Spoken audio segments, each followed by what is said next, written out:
Welcome to the C-Suite podcast and to this episode, which is part of our internal communication series.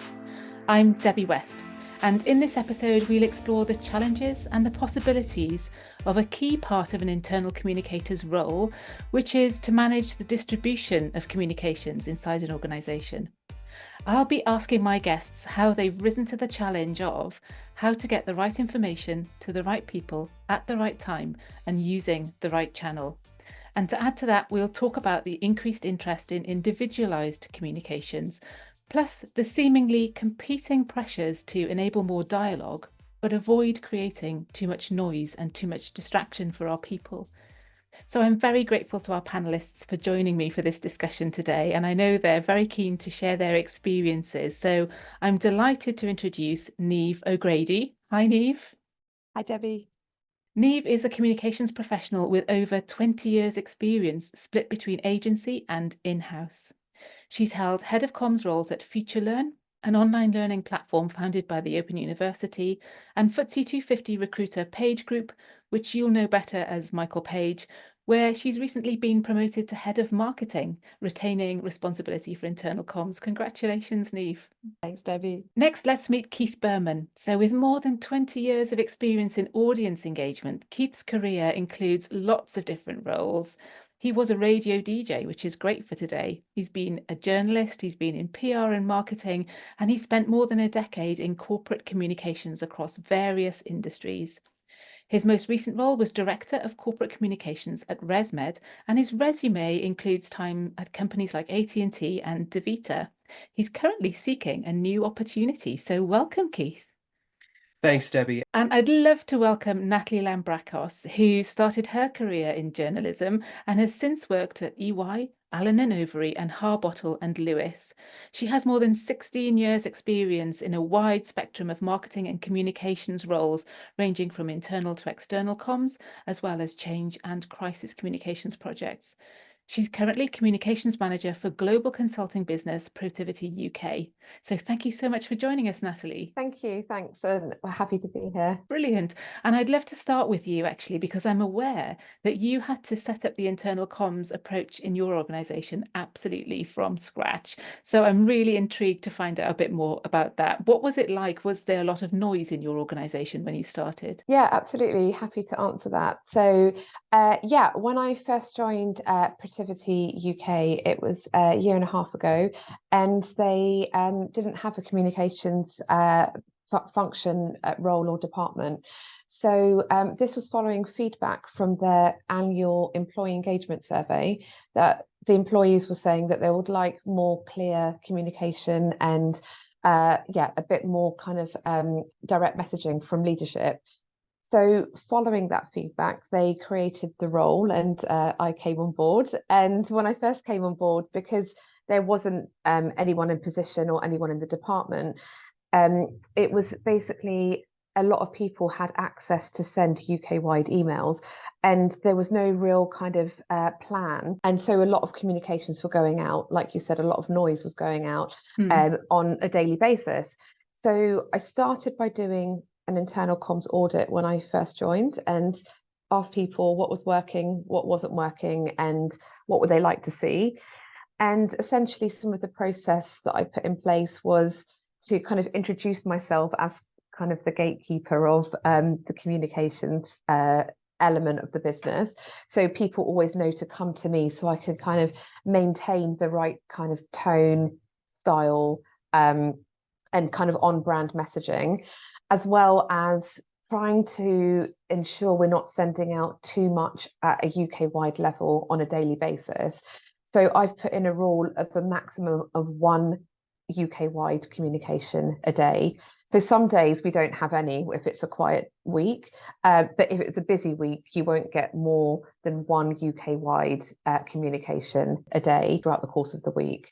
And people now know to sort of loop me in and come to me so that I send that out either through our communications mailbox or through different leadership teams' mailboxes. Yeah, that's really interesting. And, you know, I love the fact that you said you started with an audit. I think that's a really, really strong start. And obviously that you've had to put some sort of rules in place. So Keith, turning to you, I know you've had some experience of explaining to leaders about the potential issue with there being too much noise. Can you tell us a bit about how you've gone about doing that? Yeah, I had a leader that I started working with who believed that more is more in terms of communication with her team and her employees. And she had a pretty wide swath of employees in the company. And I had to work with her to make her realize that she was not the only leader who was communicating to her employees, and that more is definitely contributing to the noise that was going on. So I positioned it to her as, imagine you have your employee in the middle of this circle, and outside the circle, there's speakers, like music speakers. You have your speaker on top, you're talking to your team, but it's not just you, it's also HR and payroll and operations and compliance and legal and all these different speakers that are surrounding your employee in the middle, and you're all blasting your messages at them, and it just becomes a cacophony of noise. So once she'd realized that, and once she realized that we needed somebody kind of at the mixing board to kind of level up and level down and make sure that we were sending messages at a right frequency and the right cadence, and making sure that we weren't just trying to push more out and drown out all the other speakers that were there, that it was a nice balance. Because if you're imagining all these speakers playing different radio stations or different playlists at somebody at the same time, they're not going to be able to concentrate on the 8 or 9 different speakers that are going on around them. So once she had that mental image, and once she realized, oh, I'm just one of many, it was easier to convince her we need to be a little bit more judicious about how we message and when we message, and make sure that it's not just everything that comes to mind must be blasted out to my entire audience. So it seemed to work, and it was a good metaphor for her. And I've used it on other leaders who have also gotten that same kind of aha moment. You can see the light bulb going off over their head when they suddenly get it and realize that they're not the only ones that are trying to communicate to their teams, even though they might be feeling that they are the most important person to communicate to their teams. Yeah, absolutely. I think that mental image is so strong because, it's really good to give somebody, isn't it, a picture in their head of what you're trying to explain to them so they can really understand that. Yeah, that's brilliant. And Niamh, I wonder if that description resonates for you, and whether or not you've had to tackle this issue of too much noise in your workplace. Yeah, absolutely. I have. And yeah, frequency, cadence, and one thing a day from Keith and Natalie. That's amazing. That's music to my ears. And yeah, I'm totally aligned. At Page Group, we're a Microsoft business. So we have Viva Engage and we have Microsoft Teams, and there are kind of most frequently used things. We really reserve email for very small sections of the group. And we've got like about 1,000 employees in the UK. So it's quite, and a lot of our communications are mass communications. So we've got kind of 2 channels on Viva Engage that we use quite a lot. One of them is kind of like an all UK channel, and then so that's kind of like the business priorities channel. And then there's another channel for recognizing success. So we try to keep them very separate. So that's kind of like there's the business channel and there's the social channel, if you like. There are other channels that people can make and things like that, but they're the 2 main ones that we take responsibility for as an internal comms function. In terms of noise, there's lots at Page Group because there is 1,000 people, and it's a very key part of our strategy. It was one of the first things that I recognized when I came on board. It's kind of like, okay, there's way too much going on and people are just switching off, right? So we use those 2 channels. There's an expectation on employees, and that this is dropping down like from our MDs, that people will engage with those channels. They will be monitoring those channels for the business priorities, especially that particular community. We have, because we've got a limited use, noise is a huge thing for us, and like, we've got to limit it, because if we're asking people to go to that channel and to be monitoring it on a daily basis, and to be getting that's where they're getting their news feed, then the stuff that's going out on that channel has to be really significant, and it can't be just noise. So because of that, we also have a monthly cadence, actually, so where we're getting stuff ahead of time, and we've introduced, and that's been working quite well. We also restrict the community, actually. So on that particular all UK community, we restrict it. So the IC function are the only people who have admin rights to post on it. And that's worked very well. And we give admin rights, or we post on other people's behalf. And then we also do try and keep it to one post a day. Natalie, totally agree. So we see engagement when we look at our reporting system. If we do more than 2 posts a day, engagement drops off a cliff. So we're kind of responding to that as well, which I think is really important too, because I think we have to look at what's working best and what people are responding to inform our strategy, right? And we have, similar to you, Natalie, we have an engagement survey annual as well. We look at that to inform our strategy too. And it has come that, there's too much noise and things like that. So that's really helped us go back to those leaders and say, because of all these reasons, this is what we're doing, this is why we're doing it. And obviously then we can show some of the reporting as well, which really helps. Yeah, that's a great point. I love that point that you're really trying to engage with the data and the outcomes and watching those engagement rates and using that to loop back into strategy. Absolutely. Another great point that, Natalie, you made in that opening response, you used that phrase gatekeeper, which I'm really intrigued about. And Keith, I know that's something we had a bit of an online conversation about, the use of that phrase gatekeeper.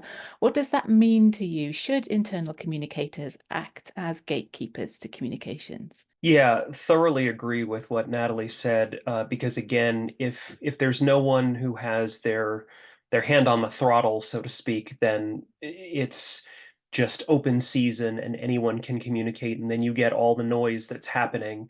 So I feel like a lot of that stems from leaders again, going back to leaders and going back to organizations, all thinking that their message is the most important and everyone needs to hear it multiple times.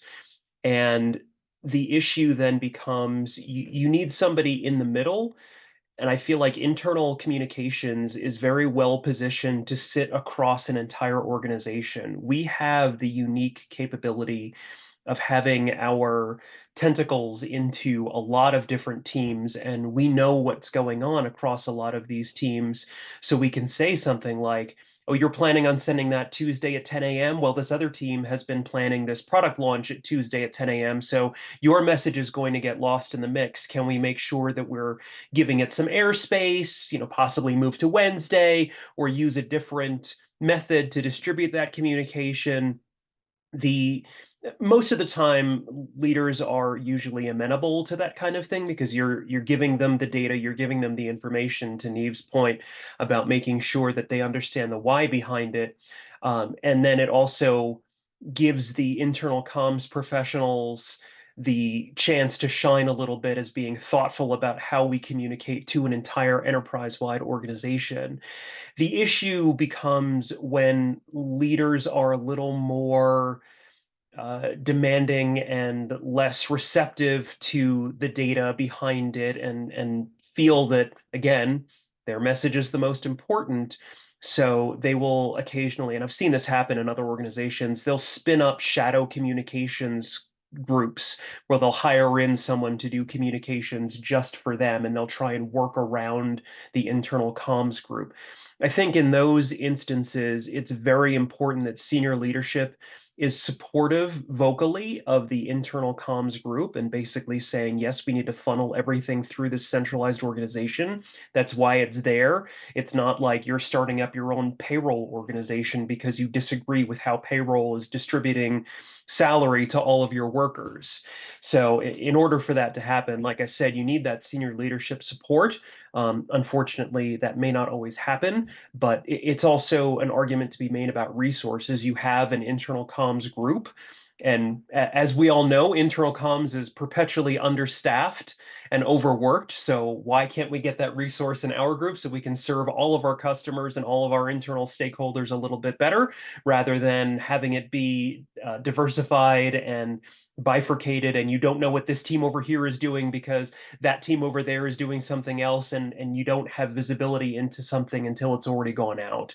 So I do thoroughly agree in the centralization of communications resources to try and not so much gatekeep, but just overall manage the flow of communications that's going out. Because as I'm sure we've all heard the complaint, oh, I'm getting so many emails, oh, I'm getting so many messages, and it's if you just keep adding to the noise, then you're part of the problem, you're not part of the solution. Yeah, such a good point, Keith. And Niamh, is gatekeeping something that's important to you in your organization?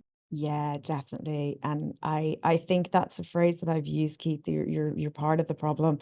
You know, when talking to leaders as well, it's kind of like you got to stop. Yeah, I mean, it is definitely, and it's why we've restricted that community. Because beforehand, you know, we're telling people that they can't send lots of emails, because you can't be sending emails to like 1,000 people, right? That's crazy. So yeah, we've directed that communications to those Yammer communities, Viva engagement communities. So we have to make sure that it's the right thing, and that's why we've had to restrict the groups in terms of announcements and things like that as well. And you know, when I completely agree with Keith as well. It's kind of, you know, it's let us do our jobs. It's not that we want to gatekeep. It's like, you know, we're not trying to, you know, make something else, like you create a product or something like that. Do you know what I mean? We're trying to do the internal comms role that we've been employed to do, and that's our expertise. And I think sometimes you have to have that conversation as well and say, actually, you do your thing and I'll do my thing. And if we collaborate and work together on it, actually, you'll find that we'll get a much better result. I've had to do that a little bit, you know, in my career. We've had to kind of have like tough conversations where people, and it's one of those things where everybody thinks they can do comms, everybody thinks they can do marketing. You know, and you have to kind of say, well, okay, but have you thought about this? And have you thought about that? And when we've done this before, we've seen this. So yeah, I agree that the gatekeeping is important. I think the gatekeeping has a negative connotation to it. I think it's let comms people do the job that you've paid them to do. Is probably more an accurate kind of term, maybe accurate way to put it. Yeah, I think that is a great way of putting it. Absolutely. And Natalie, to come back to you on that, because you raised this term in a way, are there any other steps that you've had to take in order to move into that kind of gatekeeping role? Yes, and yeah, also completely agree with what Keith and Niamh were saying. I think it can be viewed as a negative term, but I feel like it's needed in terms of content pipeline and planning, and just ensuring that we're not getting multiple conflicting messages on the same day that might not get the same level as engagement and add to that noise, so to speak. But at Protivity, I've actually just introduced something which is something a little bit new and quite interesting. So it's actually an add-on in Microsoft Outlook. And we have a main distribution list, which is our UK-wide distribution list. So what I've done is I've worked with IT to see if we can just restrict who can send to that UK-wide mailing list. So a couple of people have got are approved senders of that list, so myself included, and the leadership team, of course, and some HR members, team members as well.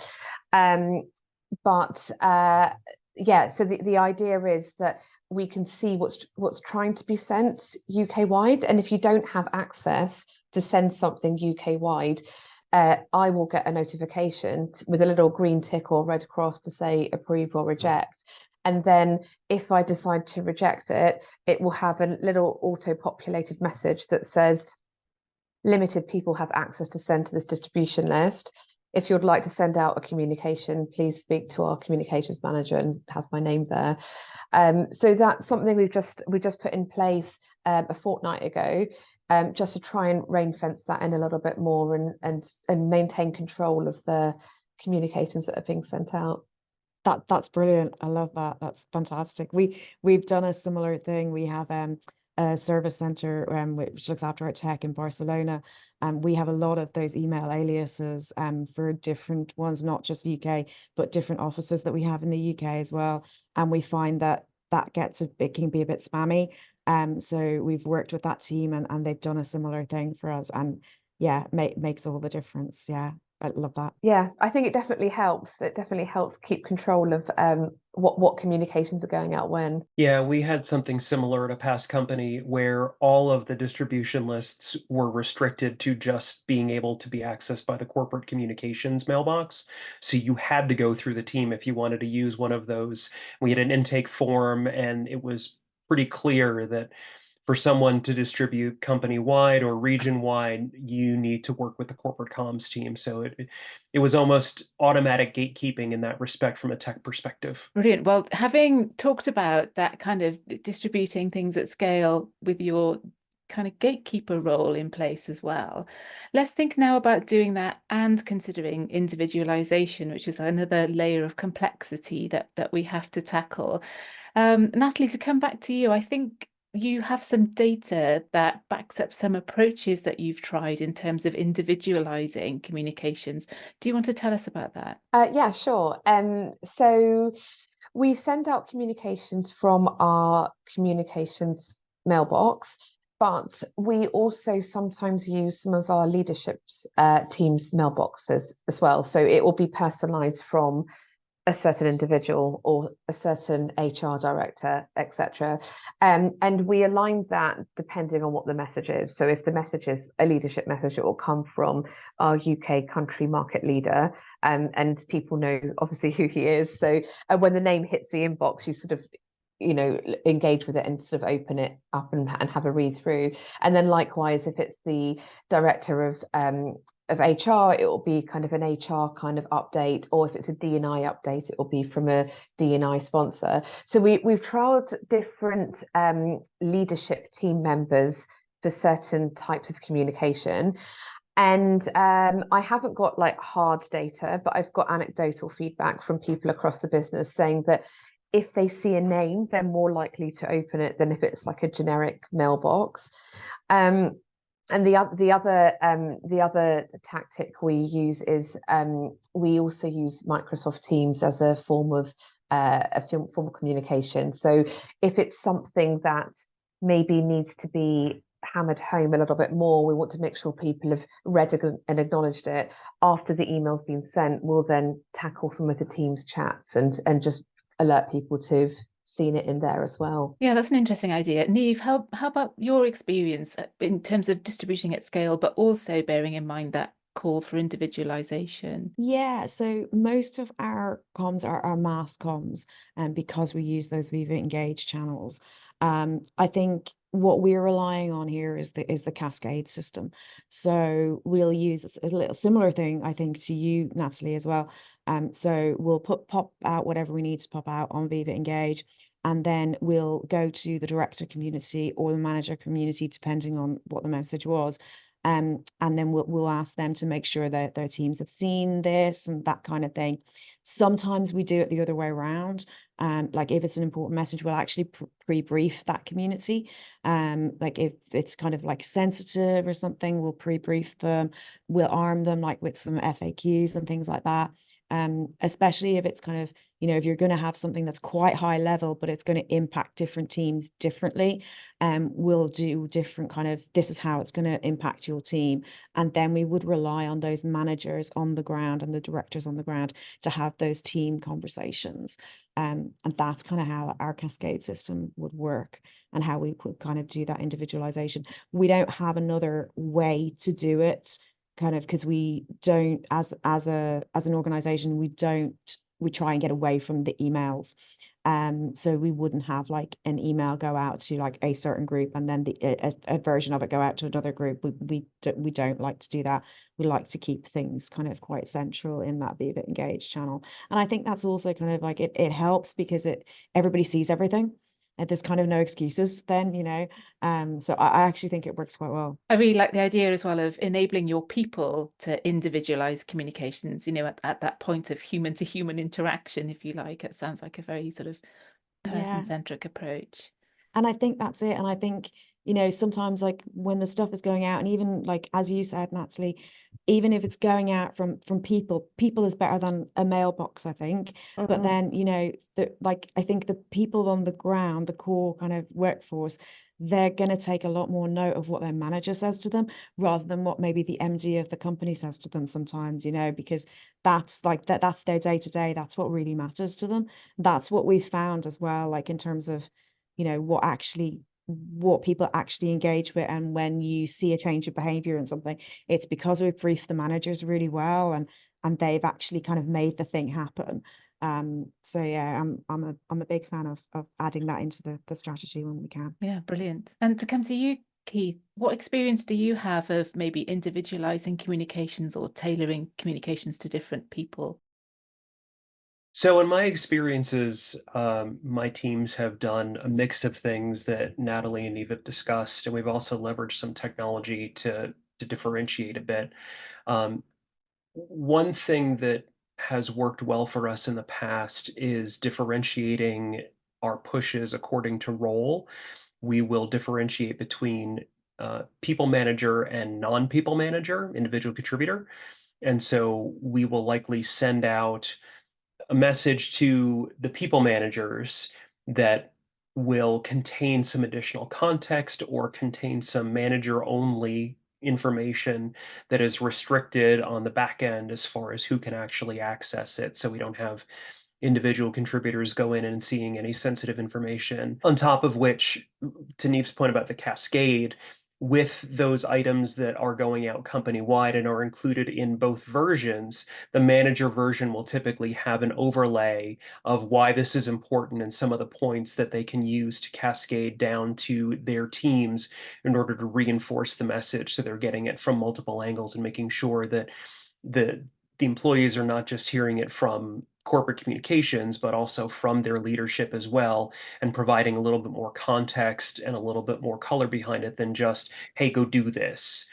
One other thing that we've done on a tech basis that actually worked really well for us for a quick, I guess the expression is a quick gimme as far as making our open rates jump, was we tied in our email system on the back end to Workday, and we would put recipients' first names in the subject line of the email. So when they got their weekly digest push, it would say like, Natalie, here's your email for week of 4th March 2024.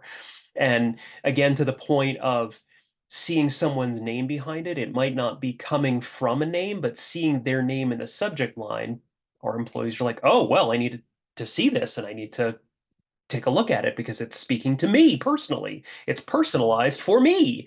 And so we definitely saw an increase of a couple percentage points as far as the open rates go when we rolled that out, and that sustained beyond just the initial push. Oh, that's interesting. Yeah, so it wasn't just an initial reaction that actually maintained its influence. Yeah. Yeah, once people saw I mean, obviously we had a good open rate initially on those emails, but once people who may not have been opening it on a regular basis started seeing, oh, well, it's coming to me, and then they started opening it and seeing the information that was coming through, they would maintain that open on a regular basis and an ongoing basis. So it really did help. No, that's really good insight. And earlier on, Keith, you mentioned when you were talking about leaders wanting to have their voices heard or their messages heard, that they also wanted to have that message heard a number of times. I think it is actually sometimes quite important that we achieve a degree of repetition, even though we're trying to avoid noise. So how do you achieve that? How can you reinforce messaging across channels, but without that feeling like too much duplication? There's several ways of doing that, I think. And I think the axiom is someone needs to hear something at least 3 different times for them to take action on it. So repetition is definitely something that is important for certain messaging. And there's a couple different ways of doing it, I think. One is using different channels and broadcasting similar messages across different channels. One of the things that I'm sure we've all run into is the perception that email is dead. Email is only for Gen X and older. Not that I agree with that, because email tends to be usually the best used communication tool amongst employees, but my experiences have shown that there is a bit of a generational shift, and people do like to consume information by different means. So one of the things that we tried to do was include different channels, making sure that we were putting the same information across those different channels. So we were hitting people, like if they were a remote workforce, do we have a center where we can put up digital signage that they can see it as they pass by, things like that. Additionally, one of the things that we put in was reminders in different ways. If someone had a specific action that needed to be taken by a deadline, we would broadcast the initial push email, or include it in our digest and say, you've got to do X by this date. And then at the bottom of the email, we also had a key date section. And so once everything was initially broadcast, it was then moved down to the key date section, and it was just a set of bullet points of, by this date, do this. And that way they would get that constant reminder, and we actually were able to see that people were spending more time with the email because they were scrolling all the way down to get to that key date section, because they knew it was at the bottom, and they could use it as almost like a quick reference section of, oh, well, I got to get the stuff done. And they would also get that initial push of, hey, this is why. So they would get that reminder in the key date section. So it's also a matter of making sure that you're doing it in the right way, because I'm sure we've all dealt with leaders who are like, well, I didn't get a good enough response from my initial email. Can you send my initial email out company-wide again for the next 3 days? Well, no, but here's an option that we can use. And kind of the redirect is always a good thing, to give other people options to be able to show that you're working with them to keep their things top of mind and using the tools at your disposal, but also steering them away from that contributing to the noise again. That's such a good point, Keith. Yeah, exactly. It's working with people, isn't it? And showing them how you're trying to achieve the outcome they want, not necessarily using the tactic that they're requesting. So yeah, really good point. How about you, Natalie? Do you have an approach to make sure that you're repeating messages enough for people to actually pick up on them without kind of bombarding them? Yeah, definitely. So I agree with Keith. I think different demographics engage with news and content in different ways. And I love the key dates idea. I think that's a really, really interesting and great idea. For us at Protiviti, we have introduced something called a weekly wrap up. So essentially what it is it pulls together all the content that we have shared throughout the week. So typically via email, but there might be some also key dates coming up in the office, like with activities or business meetings or events or something like that. So what we do is we pull a headline, a little bit of teaser text, and a hyperlink back to the original communication. And it will just be sweeping up all that content from the previous week. And it gets sent on a Friday at midday to everyone across the whole business via Teams.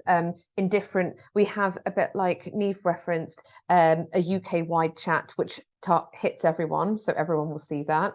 But we also have various teams that have their own chats, and I have access to post into those as well. So they're getting the message twice on a Friday, but I think that's a good thing. And they also know to expect it, because it's a weekly recurring kind of regular bit of content.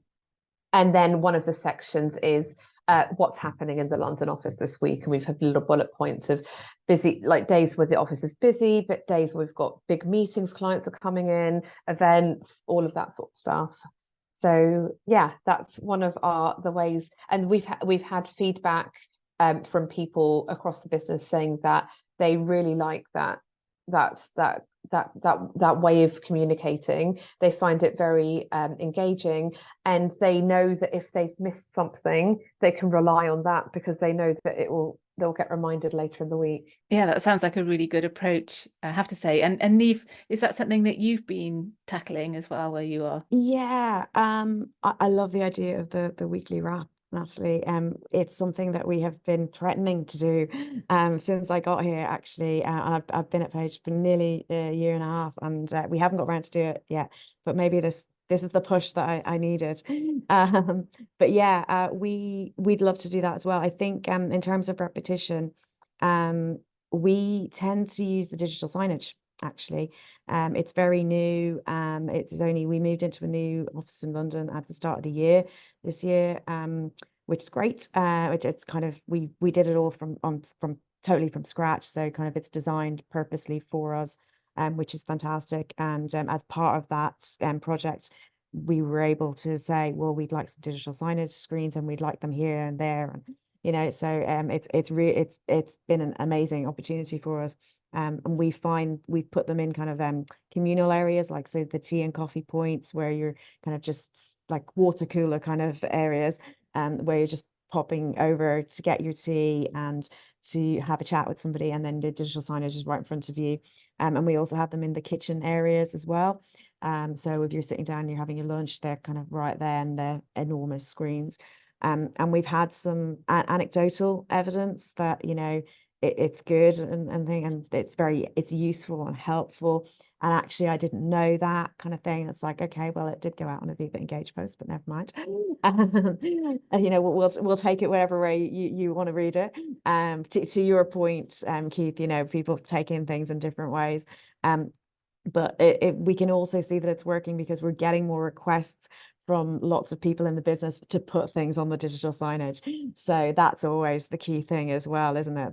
They're seeing it as people must be talking about it in their teams if they're kind of saying, oh, can we get something on that digital signage? And that's great to see, because we're 2 months in, and it's popular so far. So yeah, I think that's probably going to always be our repetition tool until we get that weekly one out, Natalie. It sounds like that's doing brilliantly, and it's great that you've been able to introduce that quite recently and see how it's having an impact so soon. That's a great success story, Niamh. Natalie, have you tried any new distribution methods in the recent past? Yes, so we recently had a client event actually where we launched a 3-year joint partnership with the London School of Economics, and as part of that joint partnership, we are going to be releasing a survey and a report on generations in the workforce. So it's all about multi-generational workforces and tapping into that kind of productivity and the potential of the multi-generations that we currently now have. So we actually had a flagship launch event at the beginning of February. And as part of that, we live streamed to different locations in Europe because it's a global launch. So it was the first time we tried something like that. So it was a bit of a challenge and I think a learning curve for many team members, but it all went really well. Technically, all the tech side of things went without a glitch, and everyone seemed to have the content, and it was all relayed in real time. People in the room had a really great experience, and then we had people dialing in, so there was a virtual audience as well, and we also recorded that. So that was something new that we tried. But then after the event, to communicate that, we shared that on our social media platforms, and we basically created some teaser and trailer videos to put out on social media, and then we've got the full kind of video content as well. So yeah, it looked like a brilliant event. I must say, I saw your LinkedIn post about it, which is one of the reasons I asked. Yeah, it looked like it went brilliantly. So yeah, it's great to hear that it was so successful for you. Thank you. Yeah, Keith, have you got any experience of introducing new channels and how that's worked out? Yes, I actually have an example of how it didn't work out as well. Natalie was talking about multi-generational communications, and one of my pushes at a previous job was we need to make sure that we are serving all the different generations who are coming through. Again, going back to my comment about we keep hearing email is dead, I said, well, there's a lot of influence on text, so why don't we set up a pilot program to text some of our frontline dispersed remote employees? And the employees were on board with it as the pilot was spinning up, but once we actually started doing it, the response was overwhelmingly, no, stop texting me. So we shut that down, but one of the alternatives that we set up was making sure that we had an app that was able to access our intranet, and we could use notifications through the app as kind of a push, and that way those remote dispersed employees had control over the notifications and how they came through. Were they grouped? Did they sound? Did they vibrate? And were they, governed by the do not disturb so they wouldn't get them during certain times of the day? So the push notifications actually really worked well because we were able to get in front of a lot of those employees in the ways that they wanted to get it on their phone. And they also felt like they had control over it. They weren't getting bombarded with texts whenever we felt like sending them.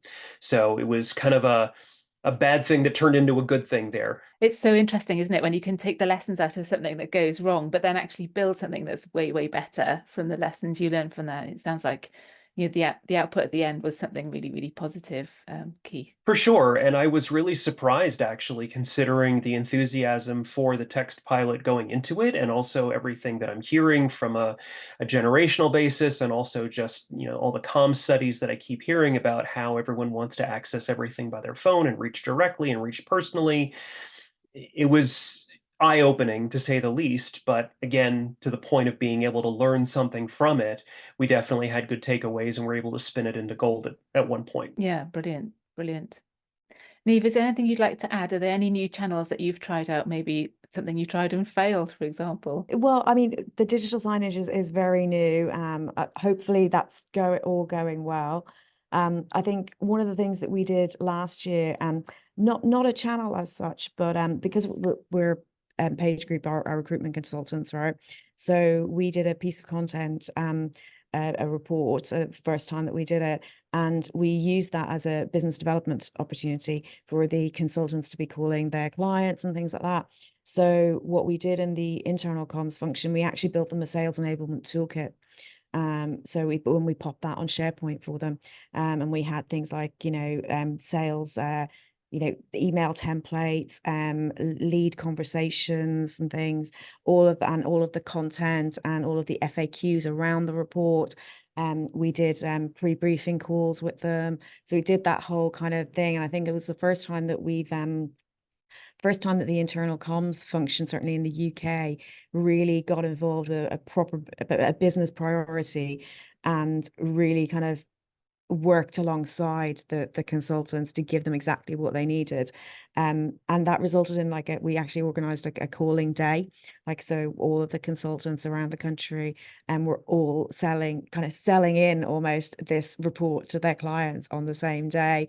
And we incentivized it and had nice kind of things. And we had kickoff call in the morning and then a wrap up call in the afternoon, where everybody from all the different regions, we had a nominated person that was looking after each region, and they would come on the call and say, hey, we've set up X number of client meetings from the day. So there was a bit of a kind of a league table thing going, which was quite fun. And we ended up, for the day, we had 795 client meetings booked. And yeah, it was quite startling, actually, for something that was really a pilot. I think that's the success of that, and the success of the interaction and the collaboration between the internal comms function and the recruitment consultants on the ground. And that's really helped us in terms of how we're perceived within the business. And, so I think that kind of thing of doing a thing, proving our value, is you can't do anything better than that, I think. But it's interesting what Keith was saying earlier as well about you think that something's going to work as well, right? And all you're hearing is kind of, oh yeah, can we do this? Can we do this? Can we get this? We really want this. Same situation as you, right? We're always being asked, can we do some video? Can we do some video? And it's the worst performing thing on Viva Engage. Everybody asks for it. It is our lowest engagement rate by far, by a country mile. So we have to say to them, okay, but if you do a post with some written stuff and some slides or whatever it is that you want to do, your engagement rate will be good. People are not going to view the videos. There's 1,000 people in the company. We might get 50 views of the video. So yeah, you don't know until you trial it, right, whether it's going to work or not. Yeah, absolutely. It's so important, isn't it, to get that feedback, be that anecdotal or hard data. It's just getting that feedback and sense of what's working, what's not working. Yeah, so important. Well, this has been a brilliant conversation. I've really enjoyed it. I could talk to you guys all day, but I think we should achieve a wrap. And what I'd really love to do is leave with one final tip that you'd like to share. So for anyone who's tackling any of the issues we've discussed in today's episode, what tip would you like to leave for them? Natalie, I'll ask you first. Yeah, thanks, Debbie. I would say collaboration is key to success, and being in an internal comms role, we mustn't forget to kind of be siloed and to collaborate with our external colleagues as well. So I appreciate that not all messages that we work on are for an external audience, but sometimes they are. So it's really good to kind of loop them in and work with them to ensure that the messaging is on brand, and it's got the right kind of tone of voice and hitting the right audience, and we're aligned on our messaging generally. That's a great tip, absolutely. Yeah, so to consider that internal, external sort of relationship. Brilliant. Thank you, Natalie. Niamh, how about you? What's your parting tip? I think kind of, as I said before, I think it's prove your worth as soon as you can, I think. But also I think don't be afraid to set up the cadences and ask for what you need. You're there to do a job, and you've got to set up your processes and things as you want them to be. Don't just go along with what's already happening and stuff. Set yourself up for success. Yeah, brilliant. Love it. Thank you. So Keith, the final word with you. What tip would you like to leave us with? My tip would be, please continue to reinforce with leaders and senior leaders the importance of being involved upfront with these projects. I'm sure we've all been in conversations where we get handed something at the last minute and we have to scramble to get it done. And I used to joke with a former boss of mine that my team's slogan was internal comms. Yeah, I guess we'll get it done. We'll make it happen, because we always got handed things that were worked on for weeks or months. And it was like, you guys knew about this product launch when? And you're telling us that it's happening in 2 days? Okay, we'll make it happen. And even though we have that reputation, because I do believe that internal comms people are hardwired to just kind of make it happen and be excellent all the time, the expression that I use is communications works best when we have a seat at the table and a voice in the conversation. It helps for us to be involved up front, because then we can help steer the key messages and have everything be aligned all the way through the process, and also redirect to say things like, well, if we do it this way, it might be received not the way that you want it to. Why don't we try this other way, and you might get a better reception on it. A lot of these times it also helps us get out of the scramble, because we can help avert things in the planning stage rather than being thrust into cleanup mode because something went out and there's a scramble now because it's being perceived in the wrong way or something got out and now you have to go into damage control. So I firmly believe that you need senior leadership support in order to make sure that everything runs through the team and everything is being leveraged by the experience and expertise that internal comms brings, especially since we are so connected across the entire enterprise. And we do see a lot of things that are happening that some different teams might not know about. So just keep pushing your leaders to get included in the conversation up front and have that seat at the table and be empowered to use your voice. Brilliant. What a great closing thought. Thank you very much. Thank you so much, Keith, Niamh, and Natalie. That was such an energizing conversation. I really enjoyed it. And there were plenty of moments of inspiration in there for anybody to take away. We really hope you enjoyed this episode. And if you'd like to continue this discussion with us, we'd love to hear your point of view too. You can find the C-Suite podcast on Spotify, Apple Podcasts, and YouTube. Please do like and follow us on your favourite podcast channel to keep up to date with our future episodes. You can also follow us on LinkedIn to keep up to date with our posts on there. And if you'd like to get in touch with the show, you can contact us via our website, which is csuitepodcast.com. Thank you so much for listening, and from the panelists and myself, goodbye for now.